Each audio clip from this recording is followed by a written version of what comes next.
Welcome to What Are They Thinking? A health and wellness program for the Y generation.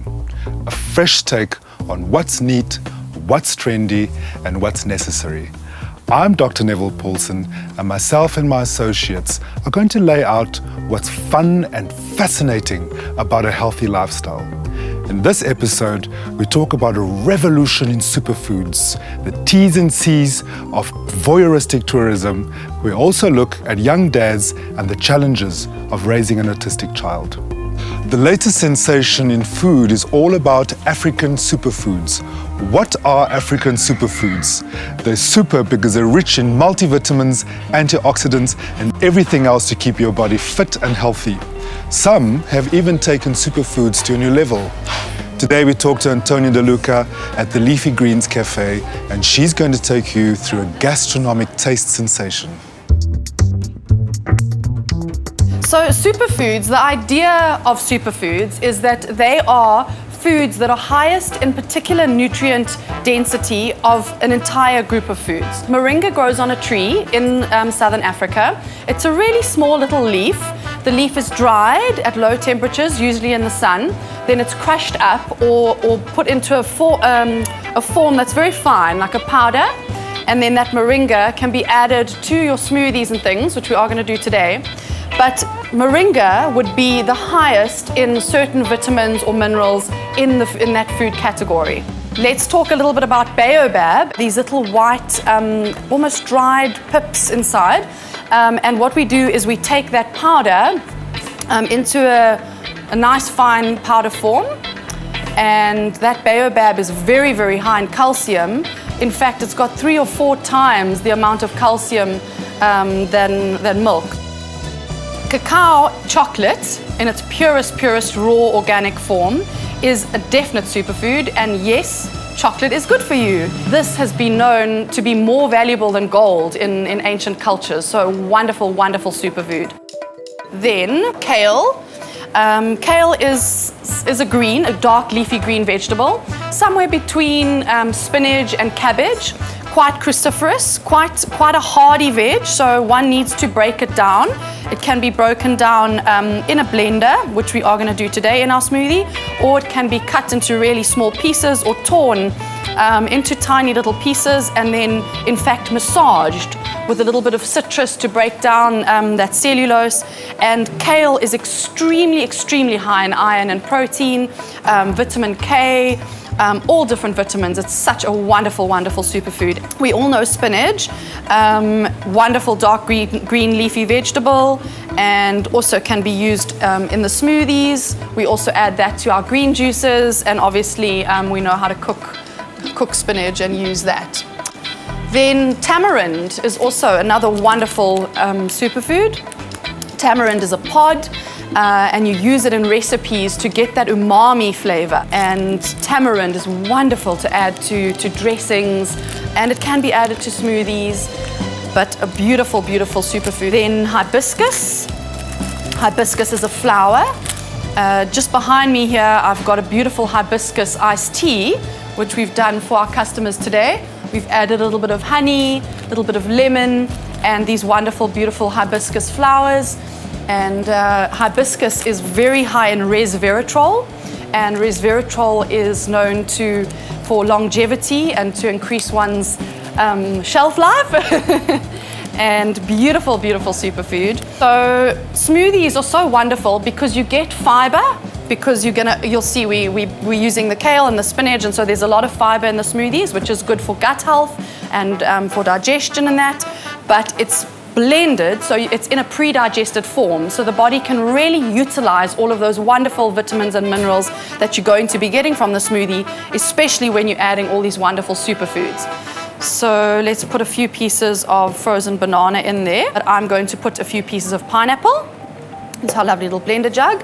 Then to sweeten today, I'm going to use dates. These are also grown in southern Africa. They come from a little bit further up, I think, northern province. Then I'm going to take the kale. This is curly kale. This is black kale, Cavallonero. And I'm just going to take it off the stem. It's not vital, but it's better for the taste of the smoothie in case you don't blend that whole stem smooth. So I'm just going to put those leaves right in there. Then I'm going to take a little bit of the spinach and do the same thing. Take off that main stem. Then I've got this baobab powder. Looks like a white powder. So again, that was very high in calcium.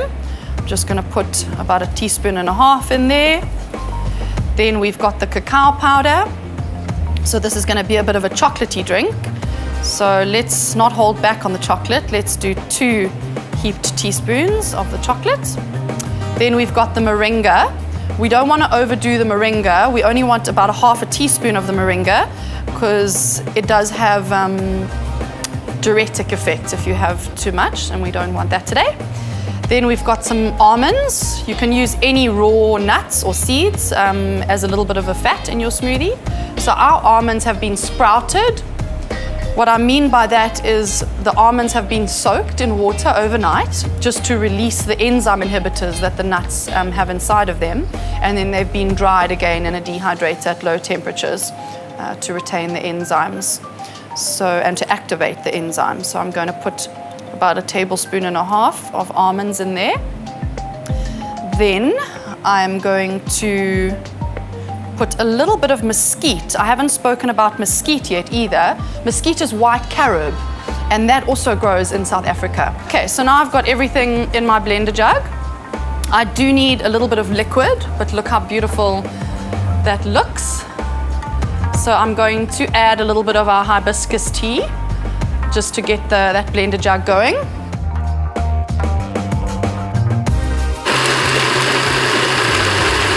Just let that go for a minute or so. So here we have it, a beautiful chocolatey superfood smoothie. Wonderful way to start your morning. Very cleansing, protein rich, mineral rich, and just totally delicious. We're right here at the Leafy Green restaurant. What better way to spend your money than on African superfood? Absolutely. Supporting local and enjoying. Great. Have you ever had a camera shoved in your face without your permission? Tourists and their cameras. Today we talk to Lerato about the T's and C's of voyeuristic tourism. Have you ever noticed that some tourists just assume they have the right to point their cameras wherever they please in the townships? They don't even have to bother to ask for permission. They snap away and expect no fuss. I'm Andi Swamkosi. I'm a photographer by profession. I live in Langa, and tourists walk around in Langa and they randomly take pictures of you. Like, it's really disrespectful. Imagine if I would walk down Camps Bay or Long Street and take a picture of someone.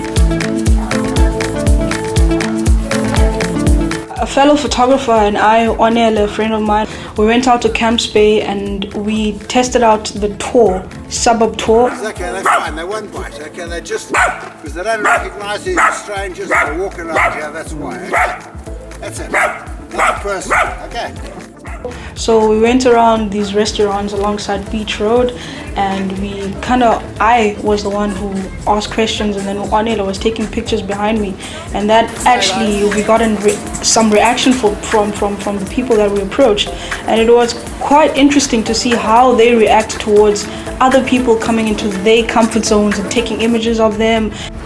Is this like a documentary? This is a tale of two cities where we tackle the issue of privacy in the township versus privacy in the suburbs, where even having a cup of coffee can be a rather emotionally charged event.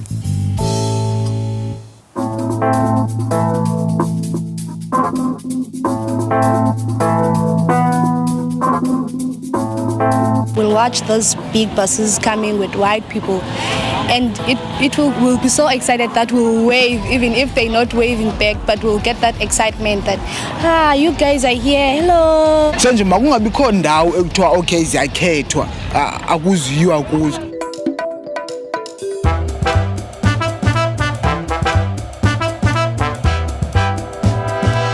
Contrast that to a cafe at a seaside suburb, where the camera gets treated as an intrusion and the ultimate cheek. Let's have a look and see what happened when Andiswa turned the tables.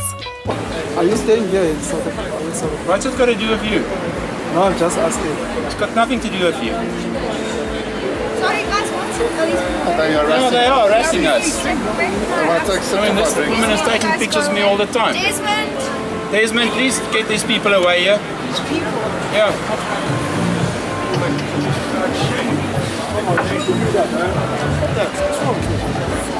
The camera full of pictures of us. Delete that thing you took.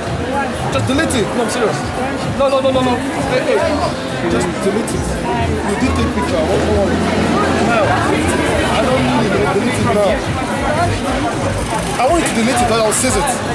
Delete it now. Can I see it? Can I see it?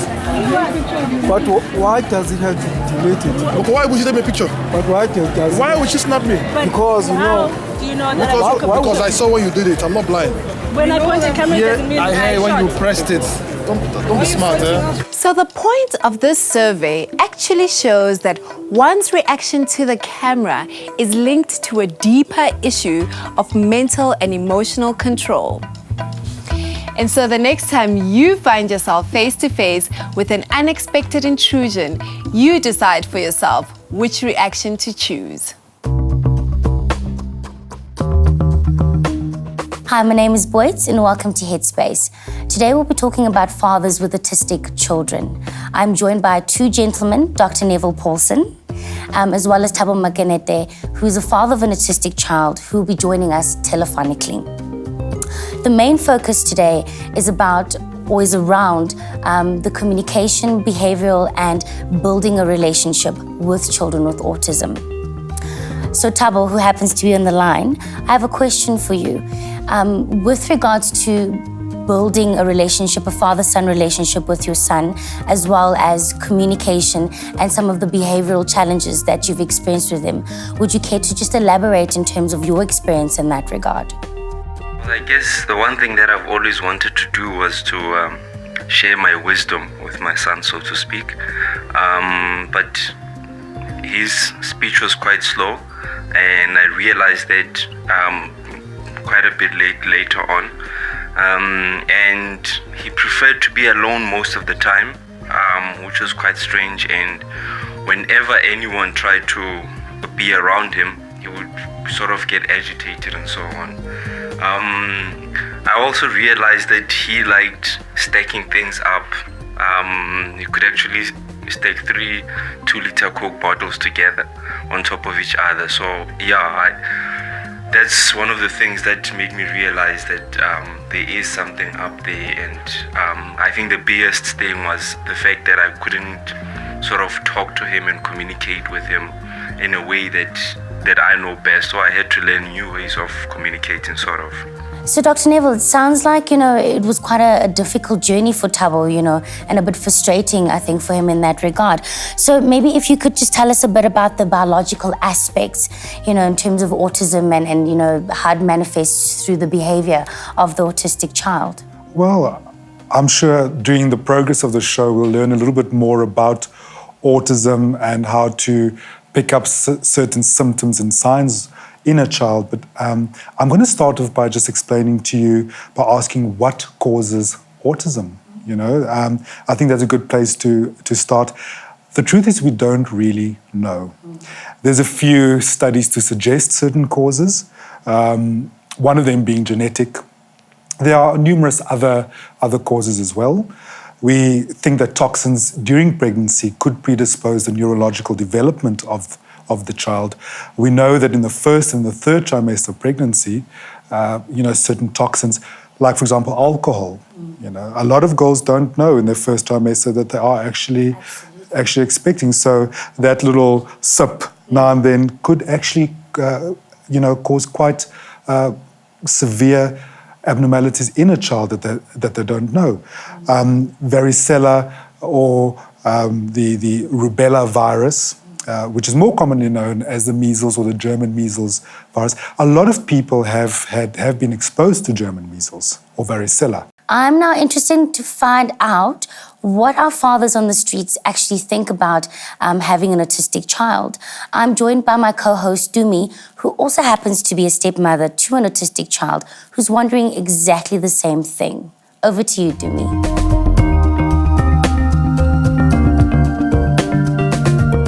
difficulties, since I don't know much about autism, but the problem is if my son diagnoses autism, I will suggest to go for the doctors and also find the people who knows much better about that for counseling or something like that. Look, I think this cannot be easy for any family, obviously depending on how you learn about it. But when the child is particularly young, perhaps I don't think it will get easier, but it's stuff that you just get used to. And it's effects that you just have to live with. And all you need to do is to obviously just support them. I'll accept it because it's my kid. And I can help or him at home to learn more. It's been schoolwork, everything I can help him. I think the first emotion probably would be surprise, but I think then, soon after that you'd want to be as supportive as possible and try to find help and learn more about autism. Yes, yes.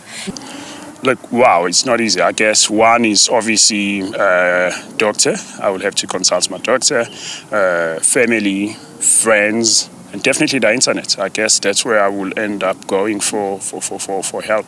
I think there's, I'm sure I've heard of the autism societies and associations, so the support groups.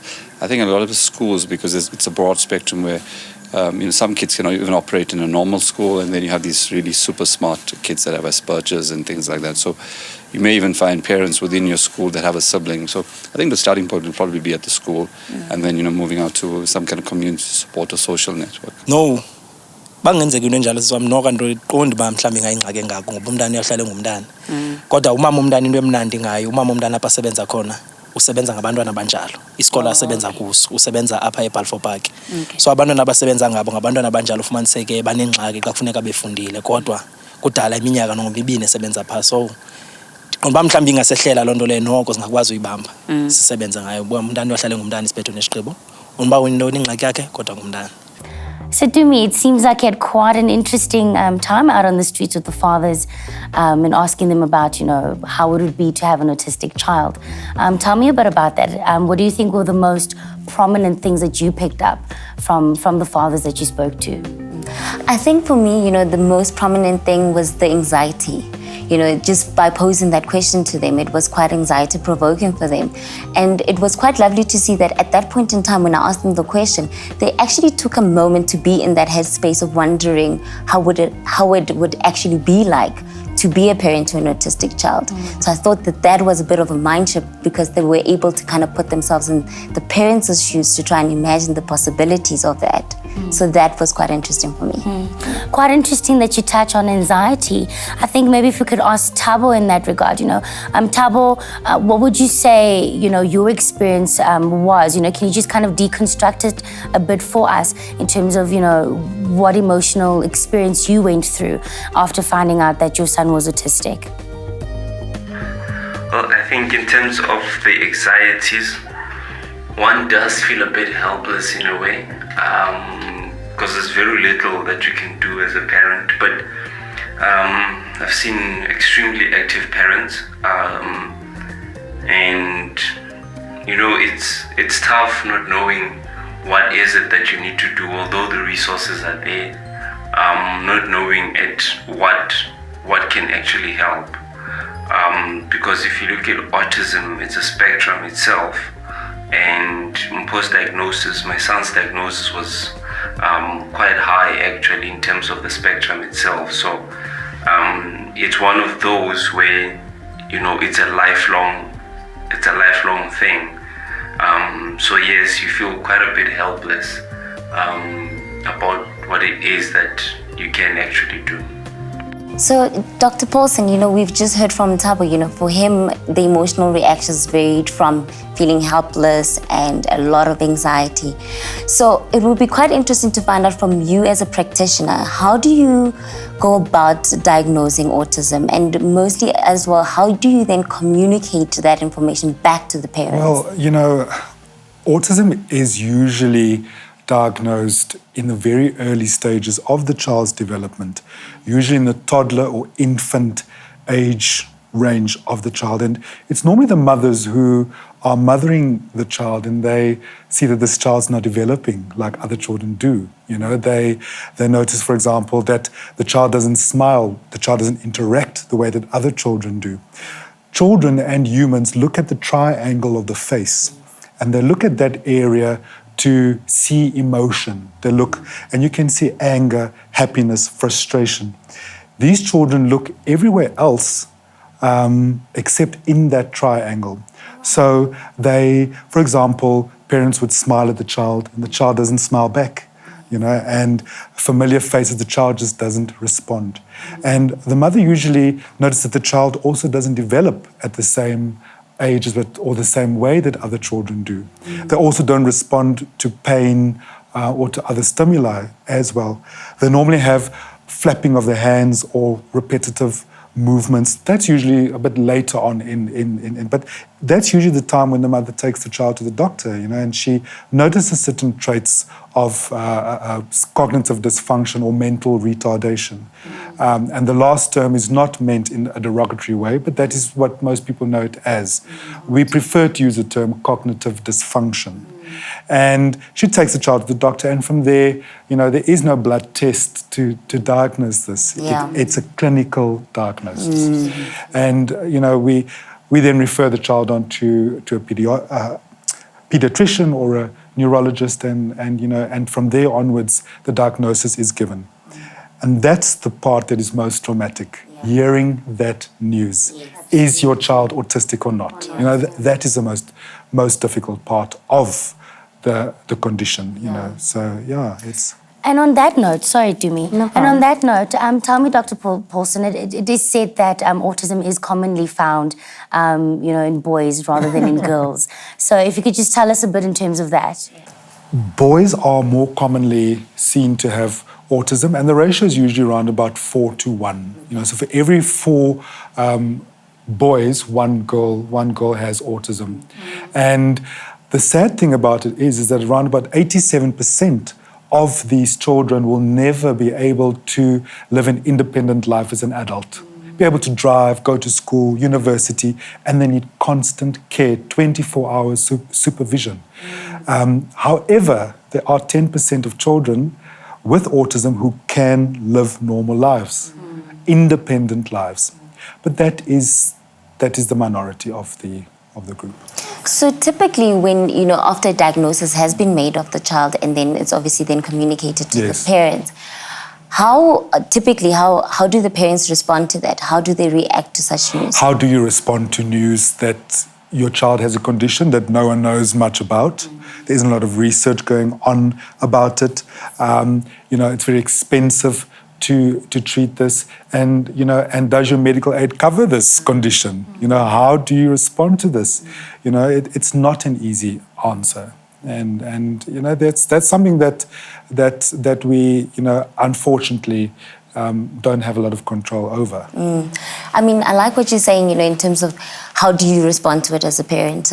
Where do you even go about doing all of that? Of course. So, you know, as a parent, knowing that now your child is autistic, are there any health resources in which that I can try and find and go to and things like that? You know, to me, in a country like South Africa, as fantastic as we are, we unfortunately have a large population that is unemployed, and they don't have access to healthcare, and they don't have knowledge of, you know, whereas in other countries, there is a lot of resources available. And here, sadly enough, you know, these parents sit with this condition, and in many instances, there isn't a lot of help. You don't have an au pair to look after the child. You've got to go to work. You've got to look after the child. Their immune systems are also weaker. So they have a lot of infections, you know, like chest infections and so forth. So, you know, it definitely is not an easy thing. And a young dad, for that matter, you know, breadwinners. We've got to go out and work, you know. We don't stand in the mirror and look pretty or, you know. Cost. I shouldn't even be saying that, but a lot of women get time off, you know, with maternity leave. So they've got time with the child, and they can stay with the child in the beginning stage. But a single father, as your caller, I mean, he has to work. I mean, he doesn't have the luxury of a wife at home. And tell me, doctor, in terms of research now, because a lot of the stats and everything that we're reading up, I know that we're reading up on of late is very much, a global, on a global sphere. In terms of the South African context, do you know, as a medical practitioner, know of any research that's been done? It's difficult to think global with the local situation we have here. In this part of the world, there isn't a lot of funding. Funding. For research, you need funding. Europe, America, there's a lot of funding out for this sort of thing. But sadly enough, we've got fantastic health professionals that are very well versed and very knowledgeable on this condition, but there just isn't enough funding for research regarding this in this part of the world. It's quite interesting. What Dr. Paulson is basically trying to give us an idea of is everything that is necessary to try to, in the health-wise, to try to cater to your child that is autistic. Absolutely. There's so many different things in which you can go about them. So can you imagine only in terms of the public services that are provided, that what are their limitations to it all? Absolutely. Because obviously there's only a certain point in which they can go as Kimi, well. can I give you a simple example? Yes. In a good average home with enough income and resources, it's as simple as going to your doctor and then scheduling an appointment with your specialist. In other settings, even though those facilities are available, they are limited. It takes a long queue, sitting with the child, having to take off from work because they have a lot of infections and their immune systems are weak. So, you have the stress of your boss at work complaining about you taking off from work and all of that, and worrying how you're going to get fare for the taxi in and out of the hospital, or it gets a bit tough. It really does. So it's not easy. No. And medical aid services, do they pay for most of these services that we're throwing out there, saying, there's so many health issues that we need to focus on and pay for? Do they help? I was waiting for that. Do they help? Well, in my, the resources available are only as good as your medical aid and the cover that they extend to you. And that's all that I can say. Good. I want us to go back slightly to Thabo for a second. So Thabo, your son is 16 years of age and he had quite an early diagnosis at the age of 3. I would like to know a bit more in terms of resources. Who did you ask? Where did you go? The internet, I think, was probably the biggest resource that I had, because that's where I basically researched